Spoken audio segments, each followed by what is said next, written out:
Hello everyone, I'm ready to teach you and I'm sure you all are ready to learn. And what's that we are going to learn today? It's class 10 poem, A Tiger in the Zoo. So is it going to be interesting? Obviously it is the most interesting one. And whenever I read this, I feel sorry. I feel sorry the way the tiger struggles. It's because it's not in its real habitat. You can see the way the tiger is in this place without any kind of, no freedom. The life is pitiable in case it had been in such a way, isn't it? We all might have seen animals in the zoo. Those who haven't, please do visit. But don't think, it's something for me to enjoy. No. It is something where you should feel sorry for the animals in the zoo. There is one thing about these animals in the zoo and that I would like to share about it. Many animals have lost their habitat just because of us. We human beings are encroaching, I'm purposefully using this word, encroaching all the territory into the territory of all the other creatures and causing lot of loss of life, lot of losses of their habitat. It's not a good thing. And one last ditch stand to protect these animals is the zoo. But there is no guarantee that the animals which are in this zoo, in any zoo, not one particular zoo, in any zoo, they might not be happy. Just imagine yourself in that place. It is the worst place, isn't it? And everyone might have experienced more or less the same kind of a thing, the last 1 to 1.5 year pandemic situation. Of course, in this past 6 months, the condition is becoming a little bit better, but 1 full year, it was almost the same. So, what's this poem about? Let's read it and understand the whole of it. It's written by Leslie Norris and you have him here. This is the poet Leslie Norris and it is for class 10 syllabus. You will be able to understand the whole of it once I complete the explanation. So what is this poem about? I already told a few points in the beginning. Let me repeat them. The poem written by Leslie Norris explains the agony and helplessness of a caged tiger that lives in a zoo. It's real pain, unbearable pain, not normal. And that's the reason he tells us how it is to be like that. The poet explains what his life could be if he had been a free animal. Actually, a tiger is born a free animal. For that matter, every creature. But what is happening here? It is caged. And it thinks, So that's what the poet tells us. How it could have felt had it been free. And what else does he do? The poet has tried to explain about the condition of animals that are caged by human beings for their own benefit, for their own entertainment. And it's not a good thing. Enjoying at the expense of others, it's not a good thing. But we human beings are like that. We have to change our perspective, our approach to the other creatures, and then we can have a balanced life. I'm going to read the whole poem for you and then I'll go for the line by line explanation. So let's start. A tiger in the zoo. He stalks in his vivid stripes, the few steps of his cage on pads of velvet white in his quiet rage. He should be lurking in shadow, sliding through long grass near the water hole where plump deer pass. He should be snarling around houses at the jungle's edge, baring his white fangs, his claws terrorizing the village. But he's locked in a concrete cell, his strength behind bars, stalking the length of his cage ignoring visitors. He hears the last voice at night, the patrolling cars, and stares with his brilliant eyes at the brilliant stars. It's a short poem, but with profound meaning. So let's go line by line and understand how it is to have this tiger poem for our syllabus, and that too when it is in its natural habitat and when it is caged. How we are making the tiger suffer for our own entertainment. So here we go. He stalks in his vivid stripes the few steps of his cage, on pads of velvet quiet, in his quiet rage. So before we continue with the explanation, let us first see what the meanings are.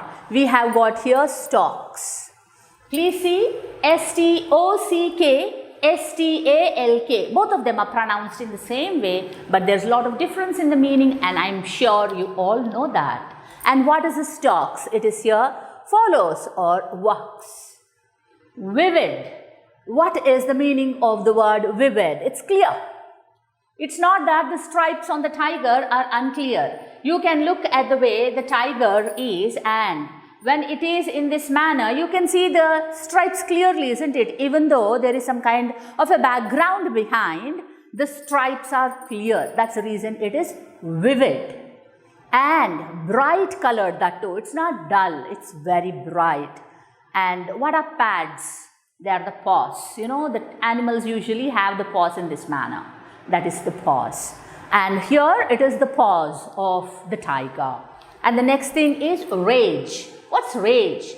It is anger. How much of anger? Usually uncontrollable. It's like you're going to blast. So, don't be in rage. Control, cool. But can the tiger do that? Impossible. It's because it is in a cage. Here the poet says that the tiger is confined in the zoo and it moves only in that small area. Even though the colors are bright, it's so beautiful to look at, scary in one way, but what can he do? Just move a few steps, only a few steps. You can look at the way the tiger moves here. How much does he move? Only a little. And this little is not something which we can see clearly, isn't it? It's short distance. Does it have a sufficient space as it has in its own natural habitat? It doesn't, and that's the reason why it is stalking. Walking, just a little, turning back, walking, turning back. And how much it is controlling itself. It wants to be out in its free natural habitat, but there is no chance. One cannot hear his footsteps because he has very soft feet like velvet, because of which there is no sound of the tiger's footsteps. It's not just of the tiger here that we should remember. We should remember all the animals of the cat family. We know the domestic cat which is there in the house. When it comes, stealthily it comes, laps up all the milk and goes unnoticed in case you are not careful. Nowadays, everyone keeps everything in the fridge. Once upon a time, that was not the case, isn't it? I remember when I was young, they used to come, have the milk happily, lap it up and go unnoticed.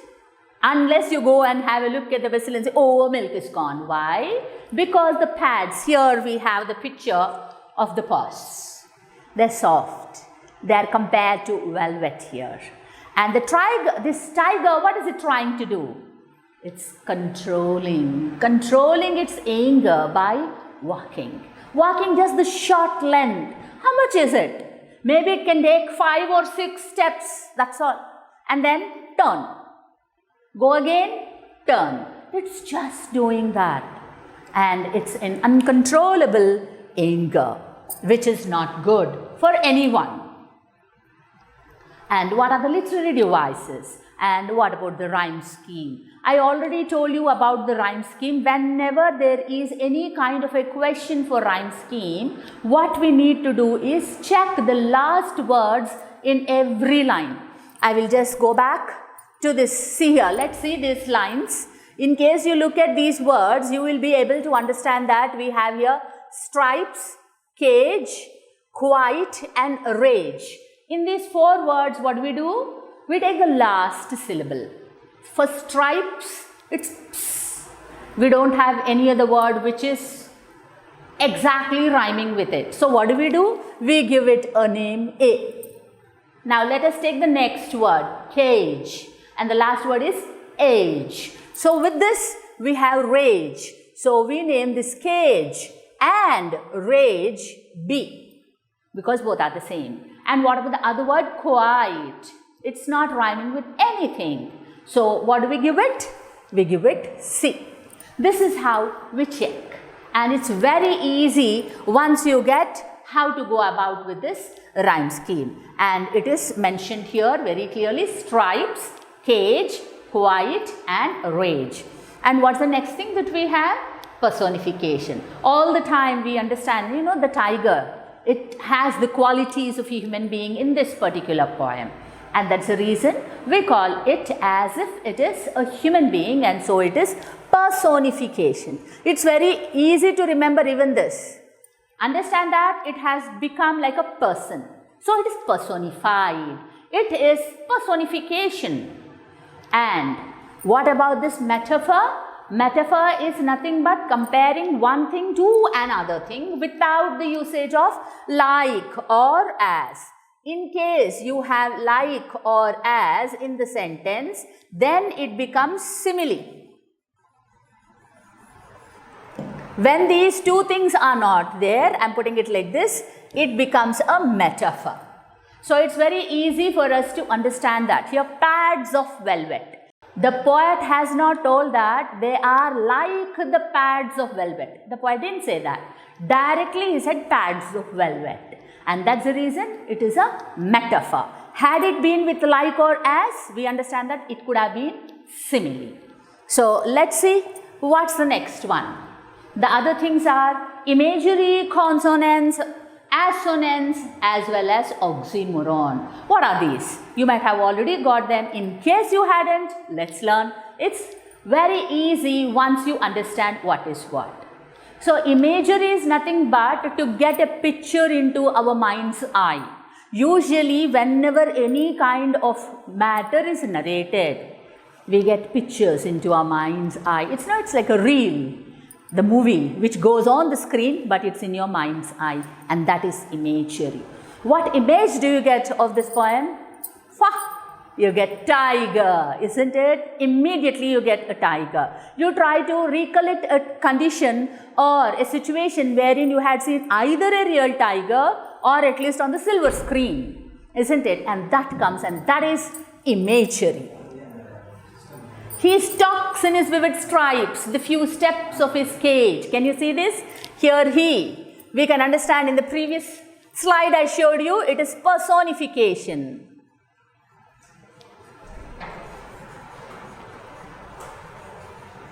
That is the reason this poem has the tiger as a human being, and that's the reason we call it as personification. And now let us see the next one, that is consonants. Now do not get confused with alliteration and consonants. What is alliteration?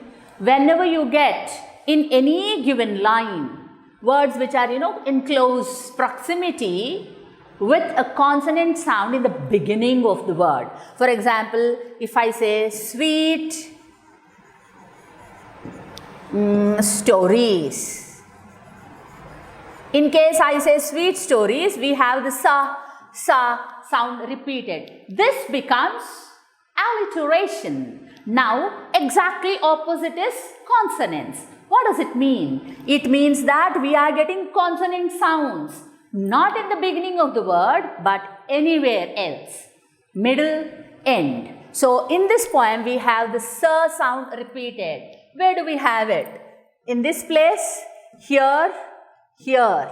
I am not putting this and this, because this two becomes, what do they both become?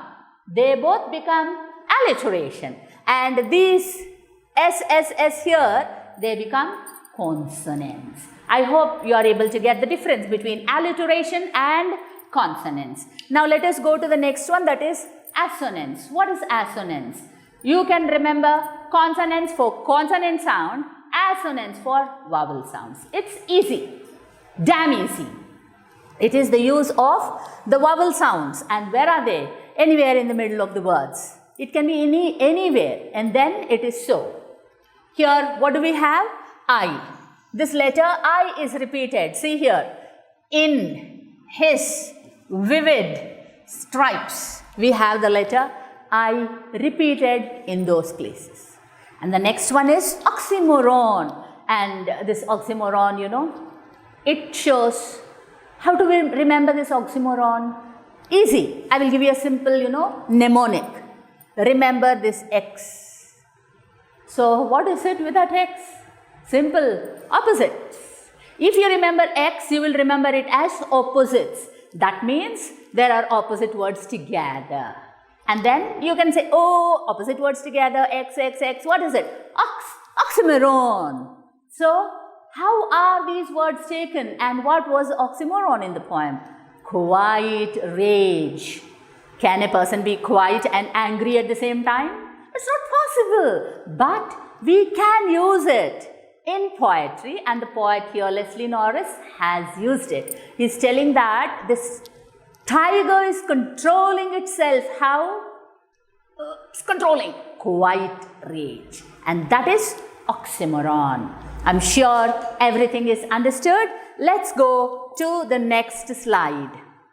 It is the next 4 lines that I'm taking.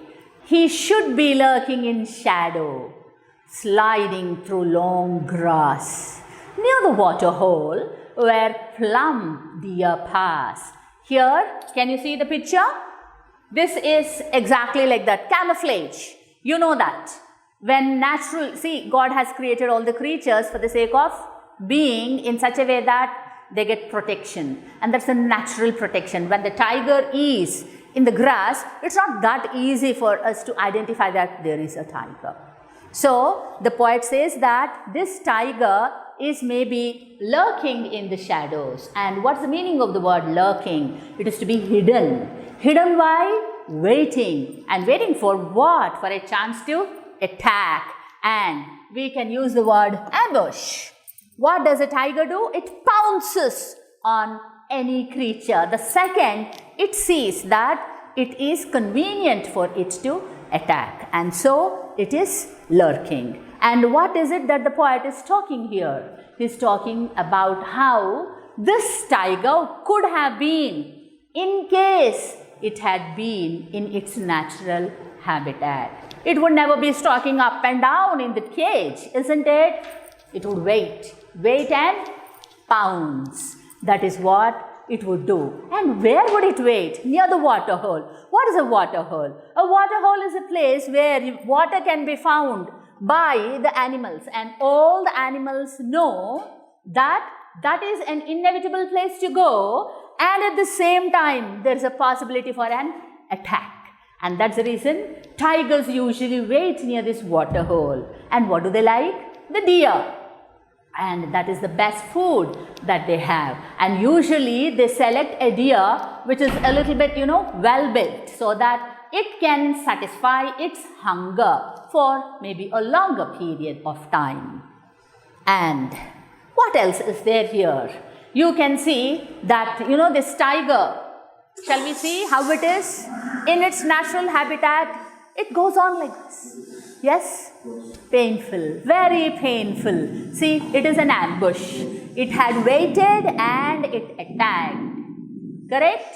So this poet wanted to tell that the life for the tiger in the jungle attacking its prey is something very normal.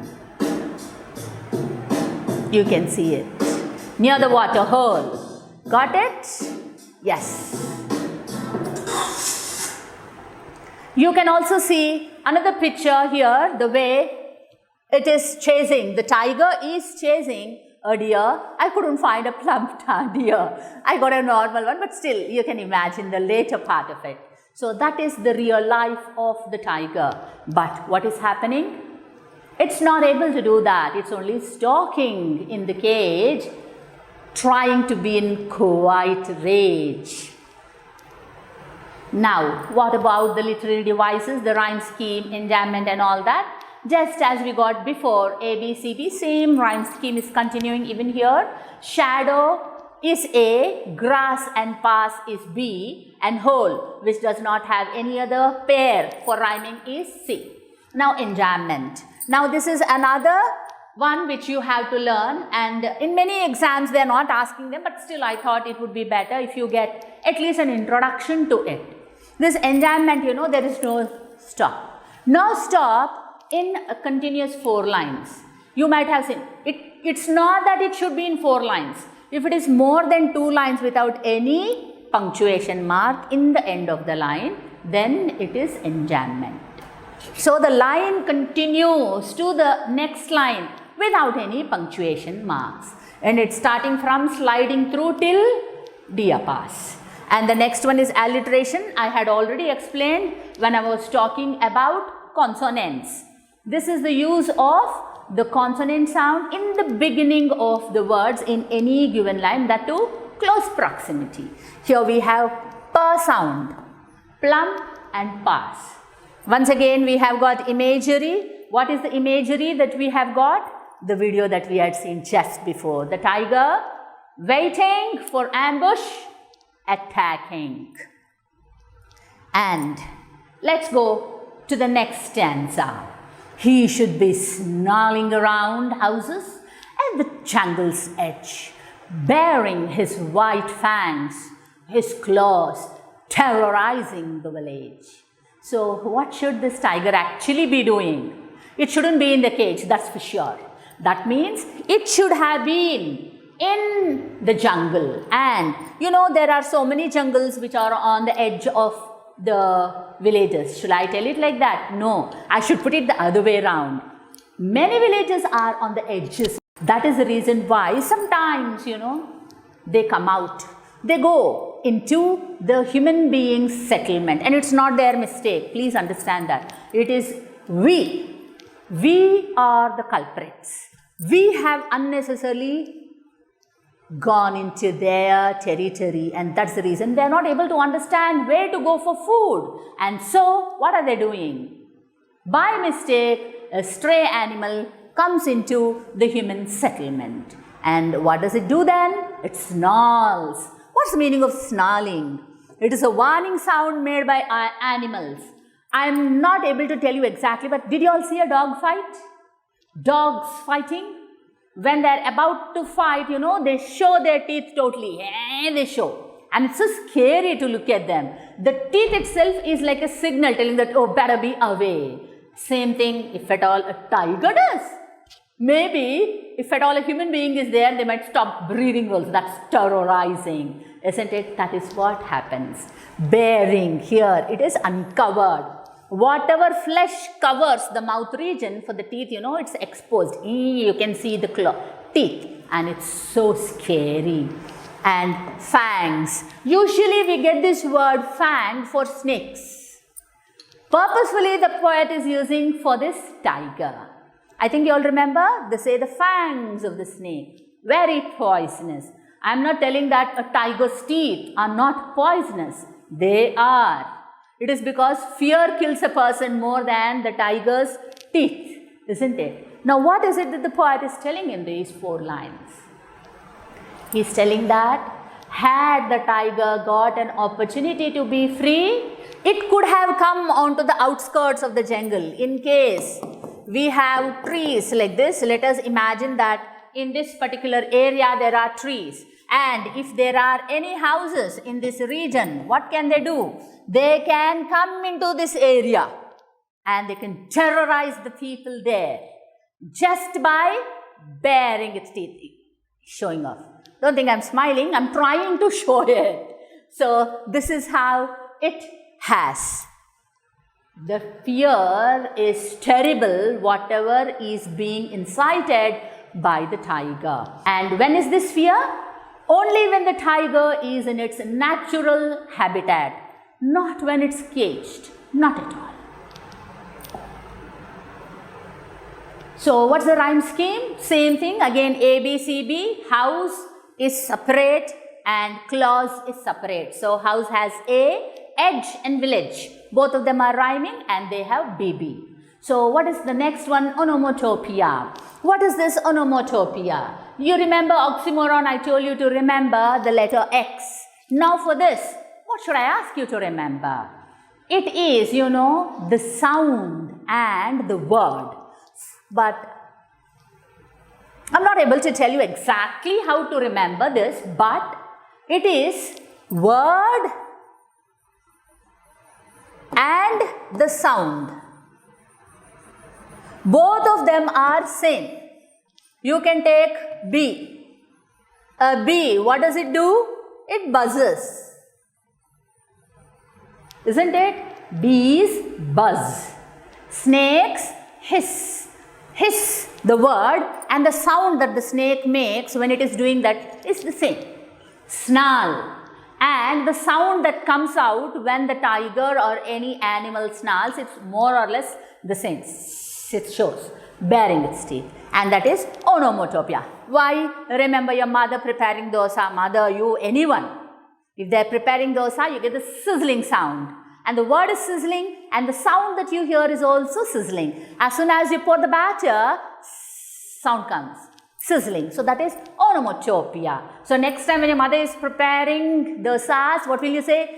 Onomatopoeia. And your mother will also learn in case she's not into literature. So the next one is assonance. We already saw in the previous slide. That is repetition of what sounds? Vowel sounds. And where are they? Either in the middle or anywhere else, but not in the beginning. Here, what's the sound that we got? O sound as well as I sound. Both of them are there in this. Let me show you here.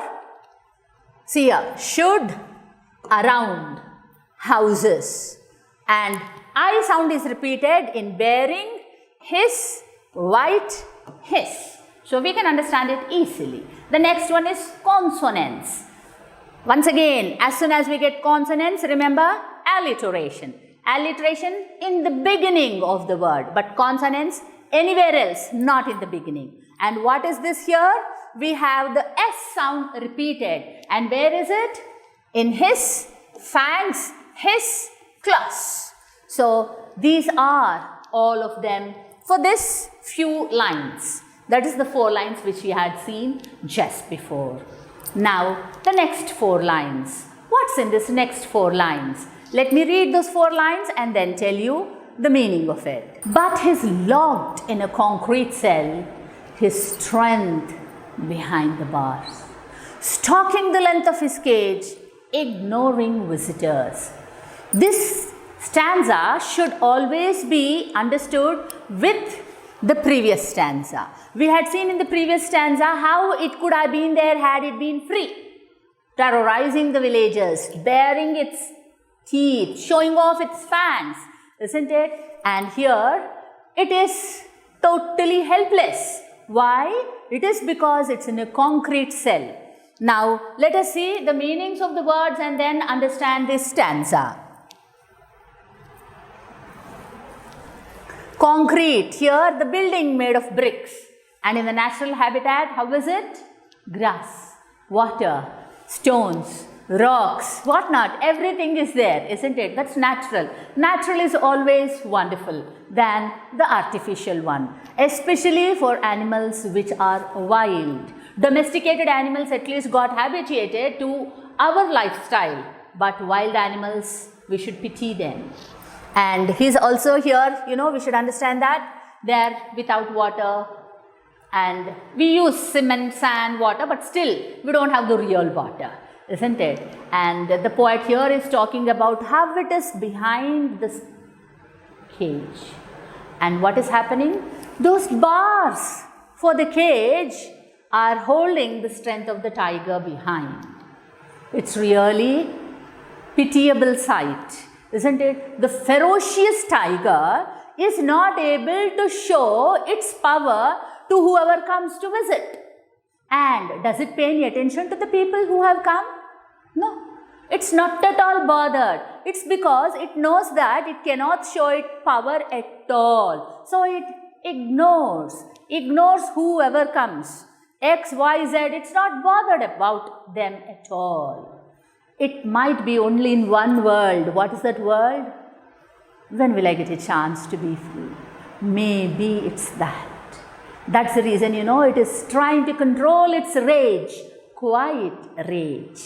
This is it for this part of the poem.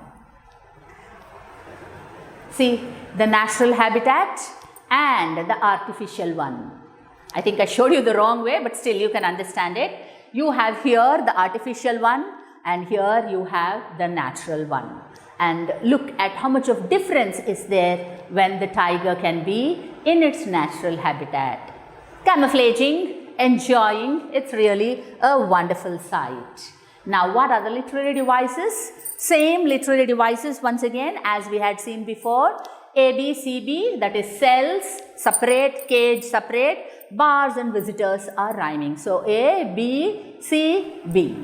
And personification, we already got them. All these things have already been explained. But this particular stanza, what are the things? So, from the beginning, you remember, I think, personification, it is the tiger which is personified because he is addressing him as he. Who is this he is addressing? Leslie Norris, the poet, is addressing the tiger as he. And so, we understand that it is personification, made the tiger into a person. And assonance, it is the repetition of the vowel sounds in the middle or in the end of the words. And here, what are the things that we are getting? E, the letter E in he, logged, concrete as well as cell. In almost 5 places we have got it. Consonants, exactly opposite to alliteration, repetition of the consonant sound in the middle of the words or in the end of the words, particular ones. Here what do we have? We once again have S. It is his. Oh, I can't take this. Bars. In case something else had been there, we can accept it. Alliteration. It is the repetition of the consonant sound in the beginning of the words in any given line, in that too close proximity. We have bar sound repeated here behind bars. B, B. So, let's go to the next part of it. This is the last stanza and we can understand the plight of poor tiger. He hears the last voice at night, the patrolling cars, and stares with his brilliant eyes at the brilliant stars. What's the meaning of patrolling? Guarding. Whenever there is any kind of a security issue, there must be patrolling done, like going for rounds. Here, I have taken a car which can go for patrolling. In India, we don't have in this manner. We have it only in cities. In the cities, yes, they go about. But here the poet is talking about the cars which patrol even in the zoos. Yes, there are. And that's the reason these patrolling cars, once they go, they are on a vigil to check. So, once they are going, what happens to this tiger?